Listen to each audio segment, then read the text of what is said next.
আরেকটা হাদিস শরীফ বুখারী এবং মুসলিম শরীফ থেকে। বন্ধুরে আমার, বনি ইসরাইলের 3 জন লোক, কয়জন লোক? কথা বলেন। স্টেজে যারা থাকে তারা একটু জোরে কথা কইতে হয়, কারণ তাদের মর্যাদা তো অন্যরকম, সবার উপরে না, ঠিক কিনা? মনু কি ঠিক কইছি নি? হ্যাঁ, এককালে ঠিক কথাই কইছি। আলহামদুলিল্লাহ। 3 জন লোক, কয়জন? আপনাদের বিবেকটাকে আরো বেশি আমি শার্প করার জন্য, অ্যাক্টিভ করার জন্য বলছি বন্ধু, কয়জন লোক? একজন হলো কুষ্ঠরোগী, আরেকজন হলো টাক মাথাওয়ালা, আরেকজন হলো অন্ধ। আল্লাহ 3 জন লোককে পরীক্ষা করবে, আল্লাহর মনে চাইছে পরীক্ষা করার জন্য। এখন সর্বপ্রথম একজন ফেরেশতা পাঠিয়ে দিলেন তার কাছে। আয়েশা কুষ্ঠরোগীকে বললেন, তোমার পছন্দ কি? কয়, আমার পছন্দ হলো এই স্কিনের জন্য, যেটাকে হাদিসের ভাষায় কখনো ডবল রোগ বলা হয়, শ্বেত রোগ আমরা যেটাকে বলি, হাদিসের ভাষায় ডবল এবং কুষ্ঠ রোগ বলা হয়। আমরা বাংলাদেশে বলি এটাকে শ্বেত রোগ, মানুষের চামড়া সাদা হয়ে যায়। ওনাকে বলল, তোমার পছন্দ কি? কয়, আমার পছন্দ হলো সুন্দর স্কিন। ফেরেশতা তাকে দোয়া করে মেসেজ করে দিলেন, স্কিন ভালো হয়ে গেল। কয়, তোমার কোন মাল বেশি পছন্দ? কয়, ওট। তাকে গর্ভবতী একটা ওট দিয়ে গেলেন, একবারে বাচ্চা প্রসবের সময় কাছাকাছি এমন সময় একটা ওট দিয়ে তিনি চলে গেলেন বন্ধু টাক মাথাওয়ালার কাছে। স্টেডিয়াম আমরা কই না তোর মাথাটা স্টেডিয়ামের মতো খালি। এবার ওনার কাছে গেলেন, তো কয়, তোমার পছন্দ কি? কয়, আমার পছন্দ হলো চুল। চুল মানুষের কেশেই কিন্তু ভ্যাস, আঞ্চলিক ভাষায় বলছে মুরব্বীরা, ঠিক কিনা বলে? দেখবেন চেহারাটা যদি বন্ধু একটু খারাপ হয়, চুলটা যদি সুন্দর থাকে তারে মায়া লাগে। কয়, আমার চুলের জন্য অসুন্দর দেখা যায়, আমার পছন্দ হলো চুল। তখন তিনি মাথায় টাচ করে দোয়া করে দিলেন, চুল গজাইলো। কয়, তোমার পছন্দ কি? কয়, আমার পছন্দ হলো গাভী। ওনাকে বাচ্চা প্রসব হবে এইরকম একটা গর্ভবতী গাভী দিয়ে চলে গেলেন তিনি আরেকজন অন্ধর কাছে। অন্ধকে যেয়ে বললেন, তোমার পছন্দ কি? কয়, চোখের দৃষ্টি নাই, আমি পৃথিবী দেখতে পাই না, আমার পছন্দ হলো চোখের দৃষ্টি। মেসেজ করে দিল, এমনি করে আদর করে দিল। চেয়ারম্যান সাহেব আমার কাছে আছে, এই জন্য মাইন্ড করেন না, মহাব্বত করে করছি। বন্ধুরে আমার মেসেজ দিয়ে দিল, তখন তার চোখের দৃষ্টি ফিরে পেল। কয়, তোমার পছন্দ কি? কয়, আমার পছন্দ বকরি। এবার তাকে গর্ভবতী একটা বকরি দিয়ে তিনি চলে গেলেন। চলে যাওয়ার পরে দিন চলে গেল, সময় চলে গেল, মাস চলে গেল, বছর চলে গেল। চলতে চলতে চলতে চলতে একদিন জনৈক ব্যক্তির শুরুতে আমার আল্লাহ ফেরেশতাটাকে আবার পাঠালেন। সর্বপ্রথম জনৈক ফেরেশতা যে তিনি জনৈক ব্যক্তির শুরুতে আসছেন, একেবারে দুর্বল, একেবারে দৌলতহীন, একেবারে স্বাস্থ্যটা উইক। এটা তো আল্লাহর একটা কৌশল। তিনি এবার সেই কুষ্ঠরোগীর সাথে দেখা করলেন, দেখা করে বললেন, আমি একজন পথিক, বিপদে পড়ে গেছি, আমাকে একটু সাহায্য করো না। এবার তিনি বললেন, না না, আমি তোমাকে সাহায্য করতে পারবো না, এগুলো আমার পূর্বপুরুষ থেকে পাওয়া সম্পদ। জোরে জোরে কন্যা নাউজুবিল্লাহ। আমার হাদিসের ভাষাকে বুঝতেছেন? ফেরেশতা কিন্তু একজনে আগে দিয়ে গেলেন, মাল উপকার করে গেলেন, পরে পরীক্ষার জন্য আসছে। ইনি বলছেন, এগুলো আমার পূর্বপুরুষ থেকে পাওয়া। ফেরেশতা বলে, না রে না, আমার মনে হয় আমি তোমাকে চিনি, আমি তোমাকে চিনি, তুমি আমাকে সাহায্য করো। কয়, না। কয়, তুমি যদি মিথ্যে বলে থাকো তাহলে যেন তোমাকে আল্লাহ আবার আগার জায়গায় নিয়ে যায়। নাউজুবিল্লাহ বলেন। আল্লাহটা কবুল হবে কি হবে না? এবার বন্ধু গেলেন ওই টাকমাতাওয়ালার কাছে, ওনার কাছে আগের মতো গিয়ে সাহায্য চাইলেন।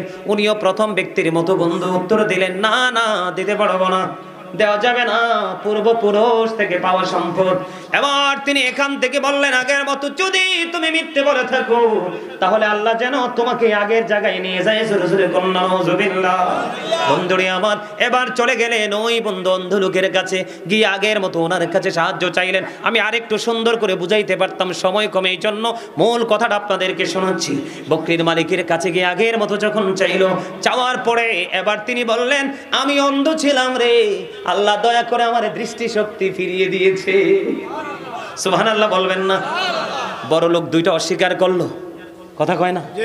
বড় লোক দুইটা কি করলো? ওটের মালিক গরুর মালিকের তুলনায় ছাগলের মালিক একেবারে তুচ্ছ, কথা কয় না? আপনারা কি আমরা পছন্দ করেন না? পছন্দ করলে কি আর না করলে কি, শেষ ভালো যার। আমার যাওয়ার টাইম হইছে। পরে আল্লাহর প্রিয় যারা মুমিন, যারা আল্লাহ রাসূলের পাগল যারা, তারা আফসোস করবে, ভাই রে, গাজী সাহেব যদি আরেকটু থাকতো। এটা প্রেমিকের জবানের ভাষা হবে তো, আমি চলে যাওয়ার পরে তো এটা ফিল করতে পারবে। কারণ কার উপরে আল্লাহর কখন রহমত ঢুকায় সিনায়, এটা মালিকই জানে। আমি একটা কথা বাণী বলিনি আপনাদেরকে খুশি করার জন্য বলছি না, সিরিয়াসলি আপনাদেরকে ঠিক করার জন্য, দিনের দিকে ধাবিত করার জন্য বলছি। বন্ধু আমি এই জন্য বলে সব সময় the rich are not always happy, ধনীরা সব সময় সুখী নয়। ঠিকটা বলতে পারছেন না? The rich are not always happy, ধনীরা সব সময় সুখী নয়। The poor are born to suffer, গরিবরা জন্মগ্রহণ করেছে দুঃখ ভোগের জন্য। বুঝে আসে না? গরিবরা যদিও লাঞ্ছিত, অপমানিত, অর্থহীন, বিত্তহীন, নবীজি বলেছেন আমি যখন জান্নাতে যাব আমার সঙ্গে বিশাল একটা দল সর্বপ্রথম জান্নাতে যাবে, আর এই পুরো দলের মধ্যে সবগুলো মানুষ থাকবে পৃথিবীর গরিব মানুষগুলো। বন্ধুরে আমার, এবার ওই অন্ধ লোকটা বলতেছে হায় রে আমার চোখটা অন্ধ ছিল রে, কিছু দেখতে পাইতাম না, মালিক দয়া করে আমার দৃষ্টি ফিরিয়ে দিয়েছে, আমার কাছে পৃথিবী সুন্দর লাগে। আমার কোনো দৌলত ছিল না, মালিক দয়া করে আমাকে একটা বকরি দিয়েছে। আপনি নজর দিয়ে চাইয়া দেখেন আমার এখানে যে বকরিগুলো আছে গো, এখান থেকে আপনার যত বেশি চাহিদা মিটাইতে লাগে সব নিয়ে যান, আমি একটা কোথাও বলবো না। জোরে জোরে সুবহানাল্লাহ, নারে তাকবীর, আল্লাহু আকবার, নারে রিসালাত, ইয়া রাসূলুল্লাহ। আলহামদুলিল্লাহ বলেন না? এবার ওই ফেরেশতা ডাক দিয়ে বলল রে অন্ধ বকরির মালিক, আমি কোনো পথিক নই, আমি কোনো মুসাফির নই, আমি কোনো অভাবগ্রস্ত নই রে, আমি আল্লাহর প্রেরিত একজন ফেরেশতা। আল্লাহ রাব্বুল আলামিন তোমাদেরকে পরীক্ষা করার জন্য আমাকে পাঠিয়েছে। ওই উটের মালিক এবং গরুর মালিক দুজন পরীক্ষায় ফেল করেছে, তুমি 100% 100 মার্ক পেয়ে 100 পেয়ে তুমি উত্তীর্ণ হয়েছ। বন্ধুরে আমার, বগুড়া থেকে এক ভদ্রলোক ফোন করছে, আমি যখন মসজিদের কাজ করি অনলাইনে যখন দেখছি বগুড়া থেকে ভদ্রলোক ফোন দিয়ে বলতেছে হুজুর আপনি কিছু মনে করবেন কিনা জানি না গো, আমি আপনাকে অনেক অনেক বেশি ভালোবাসি, এত ভালোবাসি মনে হয় আমার মনের ঘরের ছবি হলেন আপনি। আমি বললাম কেন? কয় আপনার সিনা বড় নবীর প্রেম, আমি আপনার নবীর প্রেমে মুগ্ধ হয়ে গেছি গো হুজুর, আমি চাই আপনার সব কাজে আমি শরীক থাকবো। কি চান? কয় শরীক থাকবো। আমি কই কি চান? কয় হুজুর আমি গরিব মানুষ, বেশি তো তৌফিক নাই, আমি মাত্র 500 টাকা দিব, একটা ব্যাগ সিমেন্ট কিনবেন।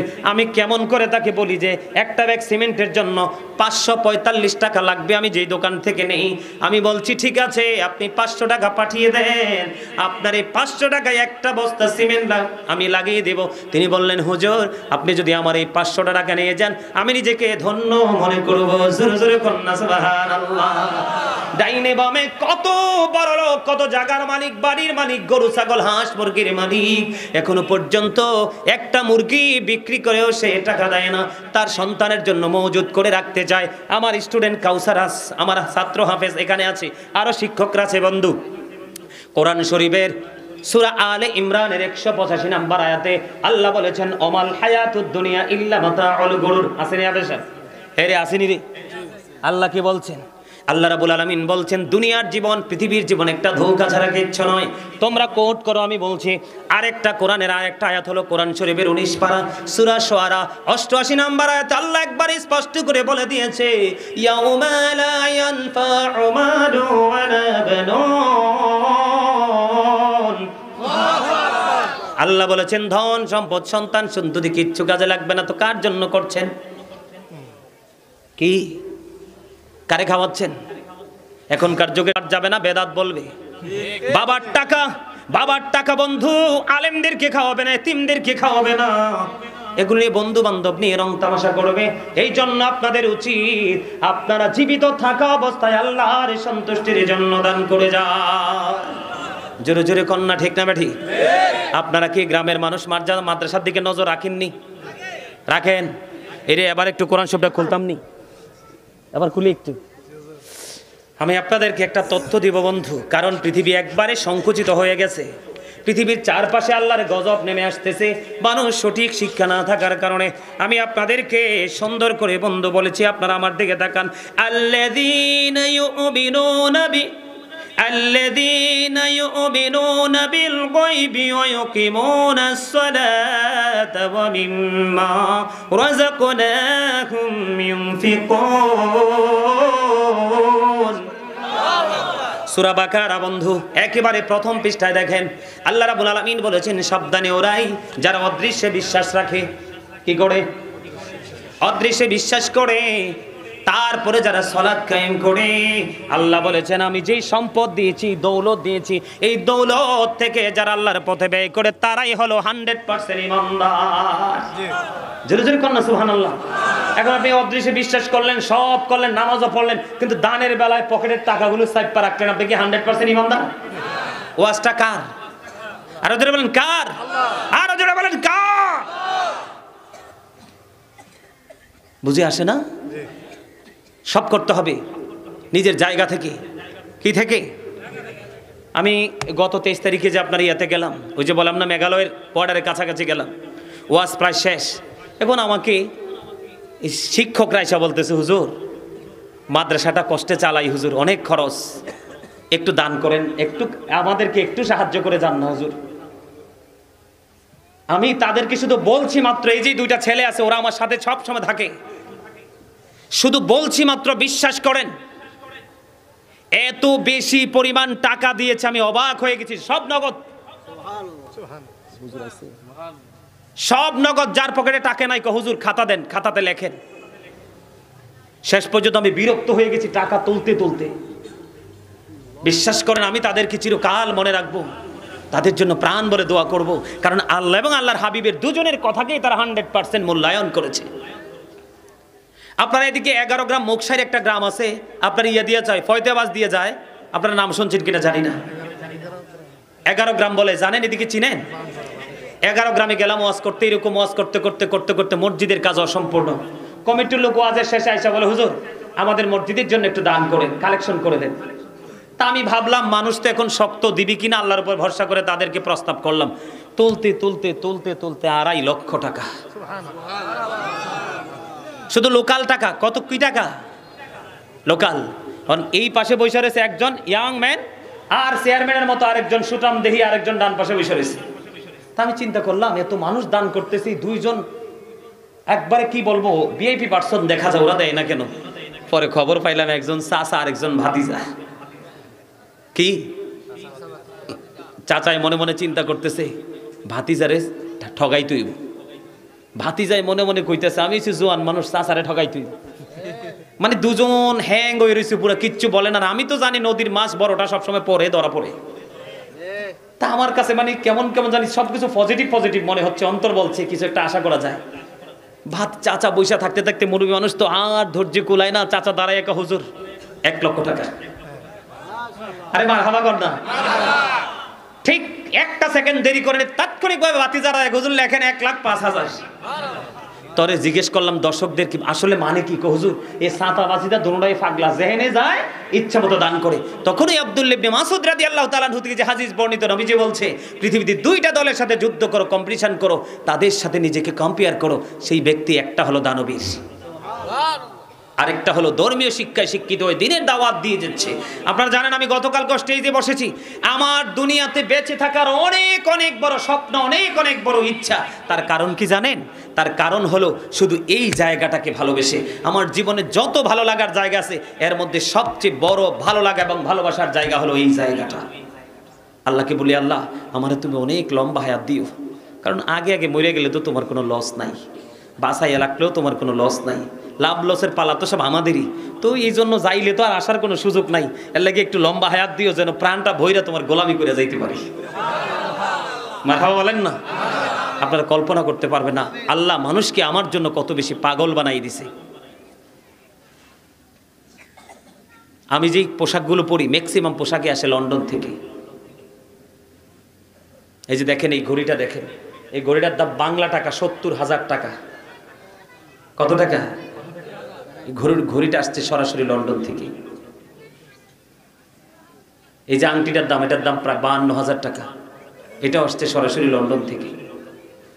আমি কোনোদিন কল্পনাও করি নাই। আমি আপনাদেরকে আমার ক্রেডিট বোঝানোর জন্য বলছি না, ওই যে দানের কথা, ভালোবেসে যে মানুষ স্থান পরিবর্তন করে, হস্তান্তর করে, চেঞ্জ করে, এটা হলো প্রেমের একটা প্রকাশ। আর অনেক কিছু আছে, আলহামদুলিল্লাহ বলেন না?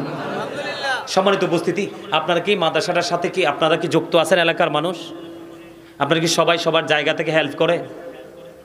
কথা কয় না। এটা না রাস্তার পাশে যাইতে সময় সিএনজিটা দাঁড় করায় বলবেন যে মাদ্রাসাটাতে 200 টাকা 100 টাকা দিয়ে যাই। একটা বাচ্চার দুইটা বাচ্চার একদিনে নাস্তার টাকা হয়ে যাবে। আপনি এগুলো দুনিয়াতে পাবেন না, আপনি এগুলো পাবেন 2 চোখ খাটার পরে। কি করার পরে? তবে হ্যাঁ, একবারে পাবেন না যে তাও না, দুনিয়াতে আপনার প্রত্যেকটা কাজের ক্ষেত্রে কি হবে? বরকত হবে। কি হবে? সম্মানিত উপস্থিতি, খাগড়াছড়িতে গেলাম, যাইয়া দেখি মাদ্রাসা আছে না, টিনের ঘরের মাদ্রাসা থাকে না, উপরের দিকে টিনগুলো কিন্তু ইনটেক, নিচে দিয়ে দেখলাম স্টুডেন্টরা বসলে টিনগুলো মাটি খাইতে খাইতে একেবারে দরজার আকারে হয়ে গেছে। তো আলোচনা করতে গেলাম, করতে করতে করতে করতে করতে করতে যাওয়ার পরে পরে কমিটির লোক বলল, হুজুর অনেক উপস্থিতি আসছে, আমাদেরকে একটু মাদ্রাসাটার জন্য হেল্প করে দেন। তোমার আমি বললাম, সব মানুষ কালা কালা চিকন চিকন পাহাড়ি মানুষ, এগুলো মনে খাইতেই পায় না, দিব থেকে। আমি যেটা মনে মনে ভাবছি, যাক আল্লাহ রাসূলের নাম নিয়ে শুরু করলাম। আমি শুরু করছি কেমনে জানেন? 19 দিয়ে। কি দিয়ে? কি দিয়ে? 19। বিসমিল্লাহির রহমানির রহিম, এটার মধ্যে 19টা হরফ আছে। পাক পাঞ্জাতন 5টা নাম, মা ফাতেমা, হযরতে আলী, ইমাম হাসান হুসাইন, সবার ঊর্ধ্বে আপনার আমার প্রাণের নবী। এই 5টা নামের মধ্যে আছে 19টা হরফ। আল্লাহর আরশের কোটি হলো 19টা। মারহাবা বলেন না? আল্লাহ পবিত্র কালামকে